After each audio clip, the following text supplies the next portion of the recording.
چڑھنے زیتے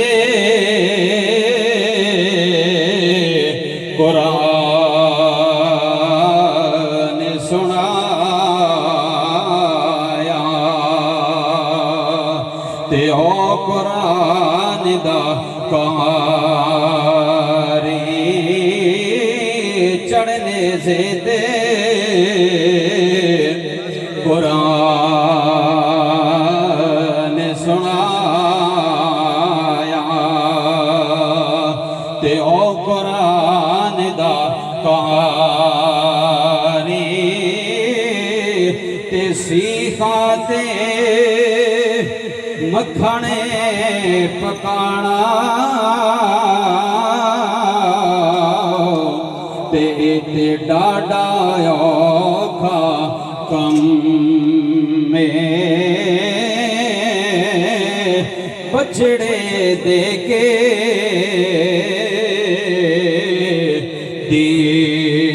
دین بچانا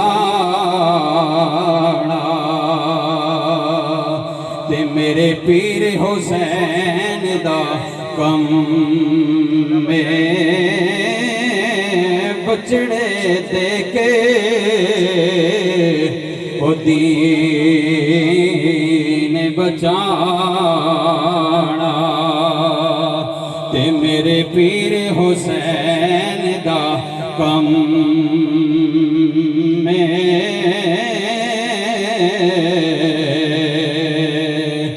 یہ دل بھی حسینی ہے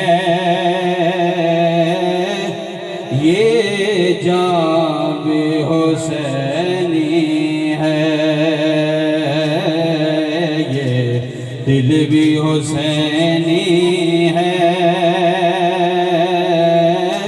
یہ جان بھی حسینی ہے الحمد کی اپنا تو ایمان بھی حسینی ہے رونق ہے جو مساجد میں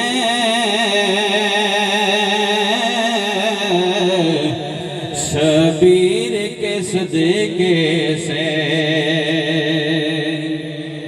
رونق ہے جو مساجد میں شبیر کے صدقے سے منبر بھی حسینی ہے آذان بھی حسینی ہے منبر بھی حسینی ہے آذان بھی حسینی ہے یہ دل بھی حسینی ہے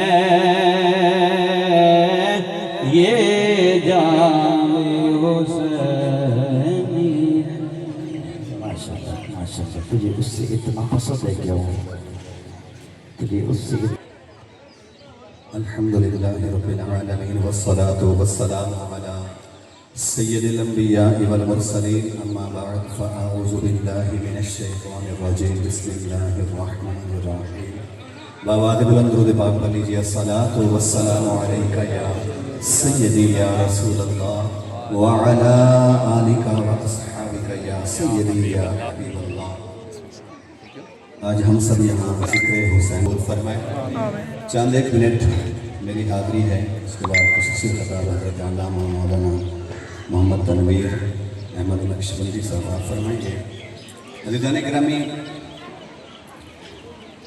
حضرت امام حسین رضی اللہ تعالی عنہ آپ کا ذکر خیر کرنا یقیناً ہم مسلمانوں کے لیے بہت بڑی سعادت ہے کہ اللہ نے ہمیں اپنے پیارے حبیب کے پیارے نواسے کا ذکر خیر کرنے کے لیے یہاں جمع فرمانی ہے نعوذ باللہ کسی نے دعویٰ کیا خدائی کا اعلان کیا کہ میں خدا ہوں فرعون نمرود جیسے لوگ اور کوئی لوگ ایسے ہیں جنہوں نے نعوذ باللہ نبوت کا دعویٰ کیا، اپنے آپ کو نبی ہونا لوگوں کے سامنے ظاہر کیا، نعوذ باللہ۔ کہنے کا مطلب یہ کہ اس دنیا کائنات کے اندر کسی نے نبی ہونے کا دعویٰ کیا، کسی نے خدا ہونے کا دعویٰ کیا، کسی نے اس سے بھی بڑے بڑے دعوے کیے، لیکن اس دنیا کائنات کے اندر مشرق سے لے کر مغرب تک، شمال سے لے کر جنوب تک کوئی ایک ایسا بھی نہیں آیا جس نے حسین ہونے کا دعویٰ کیا ہو، جس نے حسین ہونے کا دعویٰ کیا ہو۔ کیوں؟ میں نے کہا حسین ہونے کے دعویٰ تو تب کرتا جب کوئی گھر لوٹائے تو دعویٰ کرے میں حسین ہوں، جب کوئی تیروں پہ تیر کھائے تو حسین ہونے کا دعویٰ کرے، جب اپنی جانیں قربان کرے تو دعویٰ کرے نا میں حسین ہوں۔ تو اس لیے علامہ اقبال رحمۃ اللہ علیہ نے کیا خوبصورت بات کہی، علی کا زیب و زین زندہ ہے، علی کا زیب و زین زندہ ہے، فاطمہ کے دل کا چین زندہ ہے، مت پوچھو وقت کی ان بے زباں کتابوں سے، جب سنو آذان تو سمجھو حسین زندہ ہے۔ یہ حضرت امام علی مقام حضرت امام حسین رضی اللہ تعالیٰ عنہ آپ کی عظمت ہے، آپ کی شان ہے، آپ کی قربانیوں کا صدقہ ہے کہ آج حضور علیہ السلام کا لایا ہوا دین آج ہمارے پاس موجود ہے۔ عزیزان گرامی، میدان کربلا کے اندر حضرت علی اکبر رضی اللہ تعالیٰ عنہ آپ اگر میدان کربلا کے اندر تپتی ہوئی ریت کے اوپر آذان نہ دیتے تو آج ہماری مسجدوں میں آذان دینے والا کوئی نہ ہوتا۔ اگر حضرت امام حسین رضی اللہ تعالیٰ عنہ آپ کی برکتیں دیکھیں کہ آپ اور آپ کے ساتھ آپ کے گھر والے اہل بیت اطہار کی شان یہ ہے کہ پنجتن پاک جب مکہ کے اندر آئے تو مکہ مکۃ المکرمہ بن گیا، جب مدینہ آئے مدینہ مدینۃ المطہرہ ہو۔ حضور کے اہل بیت اطہار کی برکت ہی ایسی ہے کہ جہاں ان کے مبارک قدم لگتے ہیں اللہ رب العزت اس جگہ کو عظمت والا شانوں والا بنا دیتا ہے۔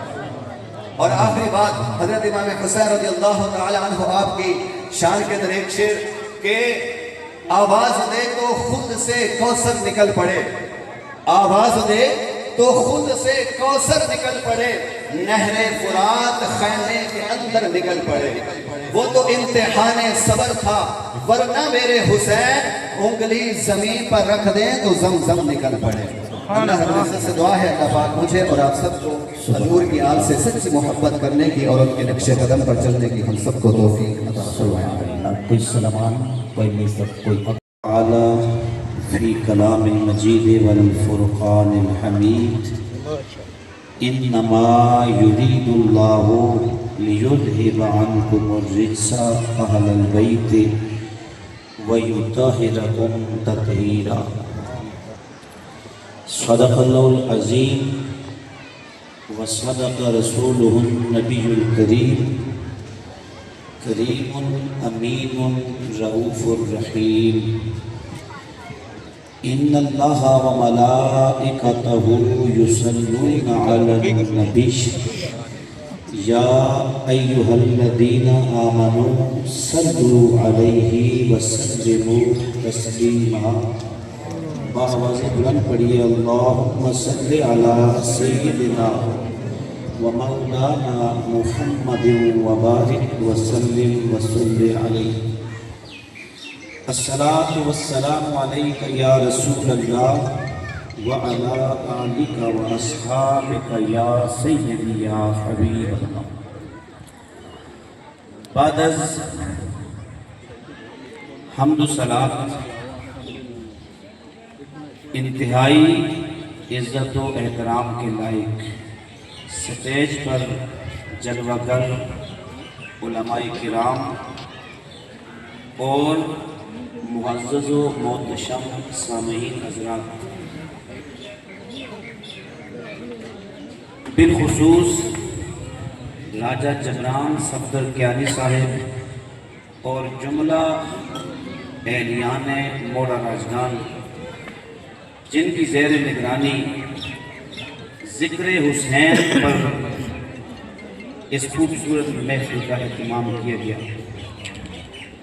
اللہ کریم راجہ جبران صفدر کیانی صاحب اور جملہ اہلیان موڑا راجگان کی اس کاوش کو اپنی بارگاہ میں بھی اور شہدائے کربلا کی بارگاہ میں بھی مقبول اور منظور فرمائے۔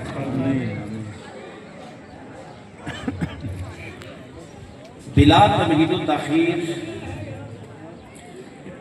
میں نے آپ حضرات کے سامنے قرآن مجید کی جو آیت کریمہ تلاوت کرنے کا شرف حاصل کیا، اللہ کریم نے آیت کا آغاز فرمایا انما یرید اللہ لیذھب عنکم الرجس۔ آیت کا آغاز اللہ کریم نے لفظ انما سے فرمایا۔ عربی زبان میں انما حصر کے لیے آتا ہے۔ میں ذرا آسان کر کے سمجھاؤں تو آپ نے حصار کا نام تو سنا ہوگا، جو عاملین جب عملیات کرتے ہیں، وظیفے کرتے ہیں تو ایک حصار مار کر اس کے اندر بیٹھتے ہیں، دائرہ۔ اس کا مقصد یہ ہوتا ہے کہ جب عامل اس دائرے کے اندر بیٹھتا ہے تو اس کا مقصد یہ ہوتا ہے کہ باہر سے کوئی شے اندر جا کر اس عامل کو نقصان نہیں پہنچا سکتی، وہ ہوتا ہے حصار۔ اور یہ کلمہ حصر ہے، انما۔ گویا اللہ کریم نے اہل البیت کے ارد گرد ایسا حصر مار دیا، اب قیامت کی صبح تک نہ نجاست و غلاظت اہل البیت کے قریب جا سکتی ہے اور نہ اہل البیت نجاست کے قریب جا سکتی ہے۔ فرمایا انما یرید اللہ۔ آگے چلیے، آیت کا دوسرا لفظ ہے یرید۔ یرید مضارع کا صیغہ ہے اور مضارع اس میں استمرار اور تجدد پایا جاتا ہے۔ آسان کر کے آپ کو سمجھاؤں، ایسا عمل جو بغیر انقطاع کے ہمیشہ جاری اور ساری رہے اسے بولتے ہیں مضارع، یعنی استمرار۔ اب اللہ کریم چونکہ حکیم کائنات ہے، اس نے لفظ یرید استعمال کر کے اس بات کی طرف اشارہ کر دیا کہ میرے محبوب کے اہل بیت کی یہ پاکیزگی کسی ایک زمانے کے ساتھ خاص نہیں ہے، بلکہ قیامت تک اہل بیت پاک تھے، پاک ہیں اور قیامت تک پاک رہیں گے۔ یہ میں نے معنی اپنے پاس سے نہیں کیا، لفظ یرید کو سامنے رکھ کے عربی گرامر کے اصول کے مطابق میں نے معنی کیا۔ اور آگے اللہ کریم نے اپنا اسم جلالت استعمال فرمایا یرید اللہ، یعنی اللہ یہ ارادہ فرماتا ہے۔ اب ذرا دیکھیے، قرآن کی بلاغت دیکھیے، قرآن کا اسلوب دیکھیے، قرآن کا انداز دیکھیے کہ اللہ کریم نے یہ نہیں کہا کہ میرے محبوب کے اہل البیت کو فرشتوں نے پاک کیا ہے، یہ نہیں کہا کہ نبیوں نے پاک کیا ہے، یہ نہیں کہا کہ لوگوں نے پاک کیا ہے۔ اللہ نے اپنا اسم جلالت استعمال کر کے یہ اعلان کر دیا میرے محبوب کے اہل بیت کو پاک کرنے والا کوئی اور نہیں ہے، بلکہ میں خود کائنات کا خالق پاک کرنے والا ہوں۔ اور جسے خالق کائنات پاک کر دے، کوئی بندہ اسے ناپاک نہیں کر سکتا۔ اور آگے فرمایا لیذھب عنکم الرجس۔ لیذھب کے اوپر جو لام ہے، اس لام کرتی ہے۔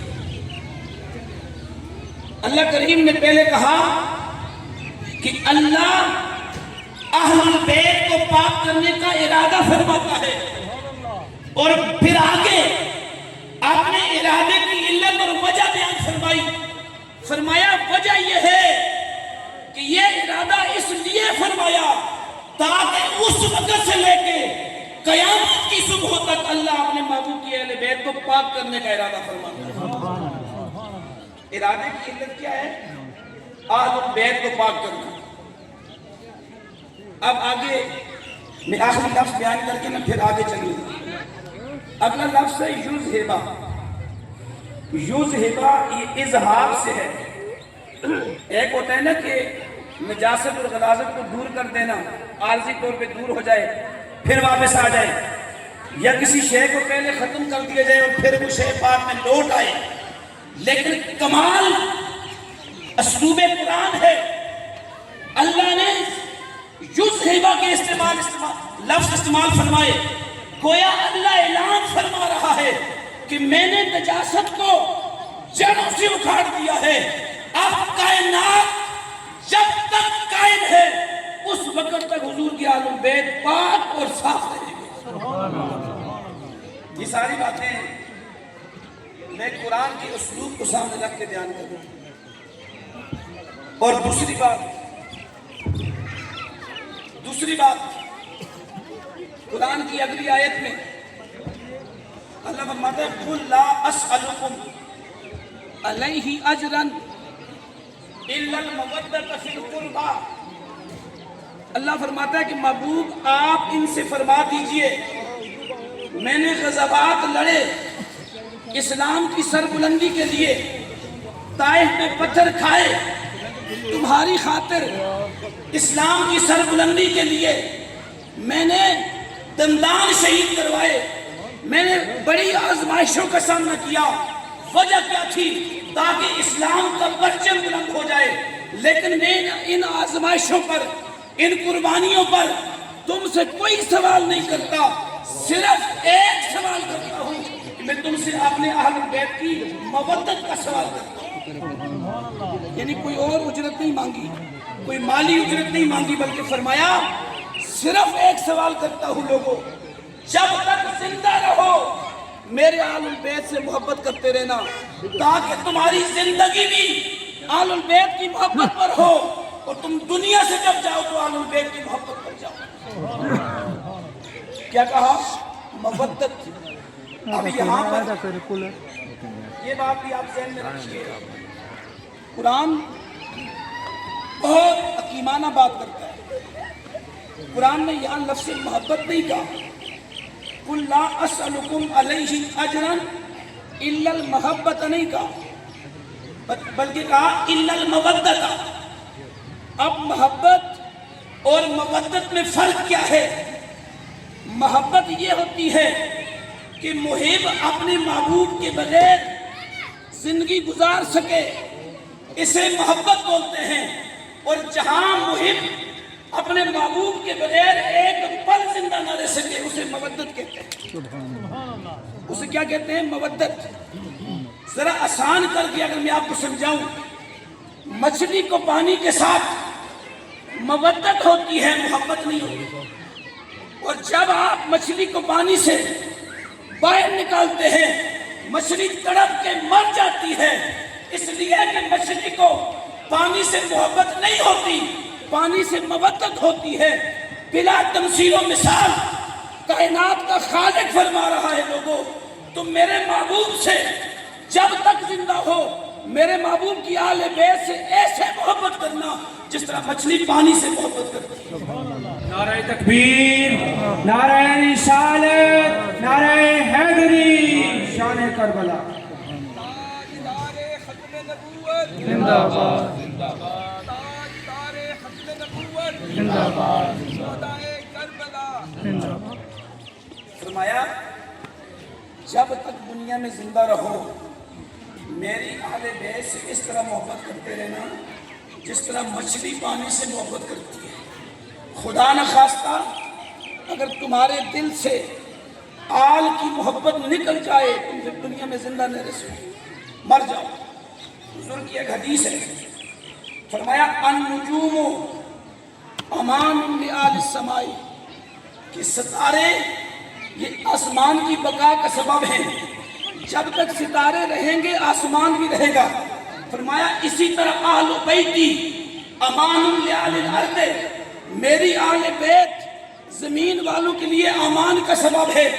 جب تک ان کے دلوں میں آل کی محبت ہے زمین بھی قائم رہے گی، زمین والے بھی قائم رہیں گے. اور جب ان کے دل سے میری آل کی محبت نکل جائے گی نہ زمین قائم رہے گی نہ زمین والے قائم رہیں گے. کیا کہا؟ النجوم امان لآل السماء، اور فرمایا اہل بیتی امان لآل الارض. یہ وہ گرانہ ہے، یہ وہ گرانہ ہے. ترمذی شریف کی حدیث ہے حضرت بريدہ رضی اللہ تعالیٰ عنہ حدیث کے راوی ہیں. وہ کہتے ہیں کہ حضور منبر پر خطبہ ارشاد فرما رہے تھے اور خطبے میں کیا بیان کر رہے تھے؟ شریعت بیان کر رہے تھے. خطبے میں حلال و حرام کی بات ہو رہی تھی, فرائض و واجبات کی بیان ہو رہی تھی بات. تو خطبہ ارشاد فرمانے کے دوران حضرت بريدہ کہتے ہیں فَإِذَا أَقْبَلَ الْحَسَنُ وَالْحُسَيْنُ, اسی دوران حسن و حسین مسجد میں آ گئے. فرمایا وَعَلَيْهِمَا قمیصان احمران, دونوں شہزادوں نے سرخ قمیضیں اوڑھ رکھی تھی. اور فرمایا یمشیان و یوسران, تھوڑا چل رہے تھے تھوڑا گر رہے تھے.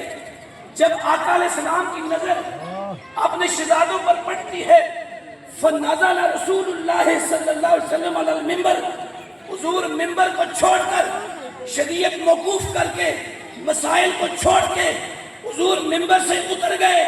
فَخَمَلَهُمَا, حضور نے ان دونوں کو اٹھا لیا وَوَضَعَهُمَا بَيْنَ يَدَيْهِ, اور دونوں کو اپنی چھاتی سے لگا دیا.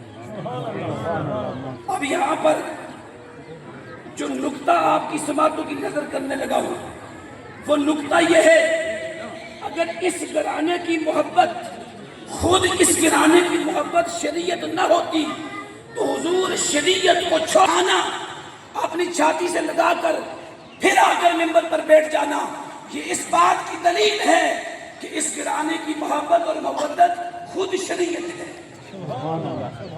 اسی لیے تو ان کو واپس لا کر سارے صحابہ کو دکھا کر پھر شریعت بیان فرمائی.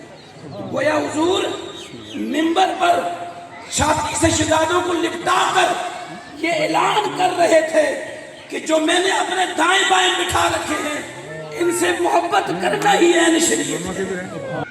شریعت کو موقوف کیا اور اتر کے شہزادوں کو اٹھایا.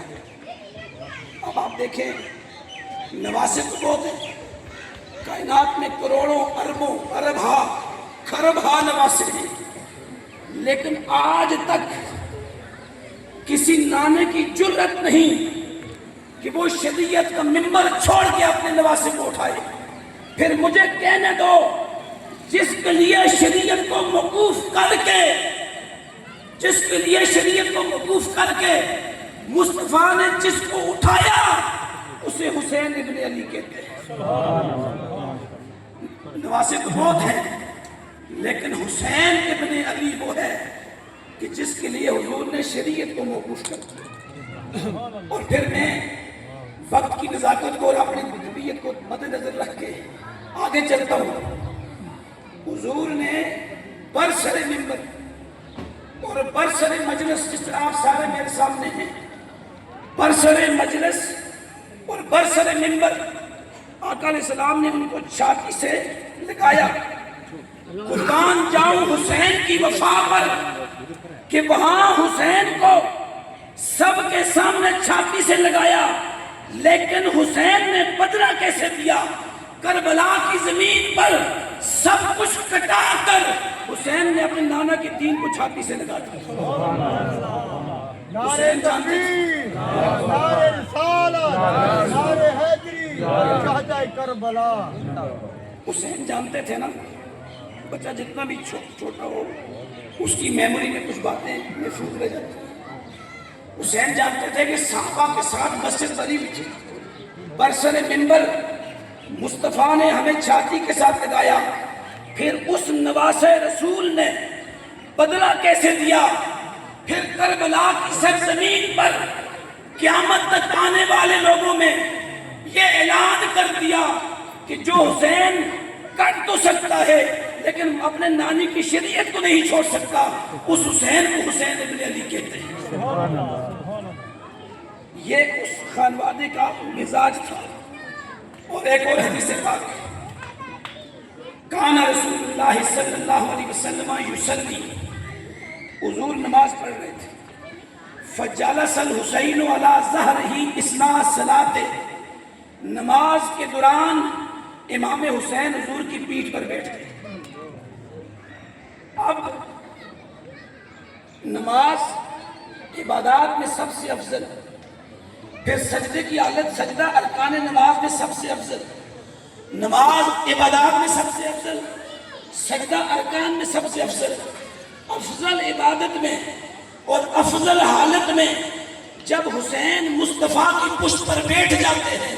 اب حضور اتار بھی سکتے تھے، گرا بھی سکتے تھے، لیکن نگاہ مصطفیٰ جانتی تھی آج جو حالت نماز میں، حالت سجدہ میں جو حسین میری پشت پر ہے، کل یہی حسین گردن کٹا کے نماز کو بچائے گا. نعرہ تکبیر، نعرہ رسالت، نعرہ حیدری. حضور جانتے تھے کہ آج اس کی وجہ سے نماز توڑی نہیں، لمبی کی. نگاہ نبوت بہت دور دیکھ رہی تھی اور نبوت کی نگاہ یہ جانتی تھی آج جو حسین میری پشت پر حالت سجدہ میں، حالت نماز میں ہے، کل یہی حسین کربلا میں اسی نماز کی حفاظت بھی حسین کرے گا. اور پھر حسین نے تلواروں کے سائے میں ایک سجدہ نہ چھوڑا. اور آج ہم یاروں کے سائے میں کئی سجدے چھوڑے کہتے کہ ہم حسینی ہیں، اپنی طبیعت کو خوش کرنے کے لیے جو مرضی ہے کہ، لیکن حسینی وہی بنتا ہے جو حسین والے کام کرتے ہیں. جس چیز سے حسین محبت کرتے تھے اس سے اگر ہم محبت کریں تو ہم حسینی ہیں. خیر آگے حدیث آقا علیہ السلام نے، آپ سارے جانتے ہیں، حضور نے ساری زندگی خواہ حجرہ عائشہ ہو، خواہ مدینے کی گلیاں ہوں، خواہ علی و فاطمہ کا گھر ہو، سفر و حضر ہو، سارا بچپن حسین ابن علی کا مصطفیٰ کے کندھوں پہ گزارا. اس لیے کہ میرے نبی جانتے تھے آج جو حسین میرے کندھوں پر سوار ہے، کل میرا دین میرے حسین کے کندھوں پر سوار ہو. اور یہ باتیں عشق کی باتیں نہیں ہیں، کربلا میں حسین نے دین کندھوں پر سوار کر کے دکھایا. تو حضور اس بات کا علم رکھتے تھے، حضور جانتے تھے کہ آج جس حسین کو میں کندھوں پہ اٹھا کے مدینے کی گلیوں میں پھر رہا ہوں، کل یہی حسین میرے دین کو اپنے کندھوں پر اٹھا کے. یہ مجھے بتاؤ پھر اس خانوادے کی محبت ہمارے ایمان کا جز نہیں ہے، بلکہ جز کے نبی زیادتی ہمارے ایمان کا کل ہے، کل الایمان ہے. اس خانوادے کی محبت، ان سے مودت رکھنا، ان کے آگے سر تسلیم خم کر دینا، یہ اس خانوادے کا حق ہے. اس لیے کہ جو قربانیاں اس خانوادے نے دی ہیں وہ کسی خاندان نے نہیں کی. حدیث پاک ہے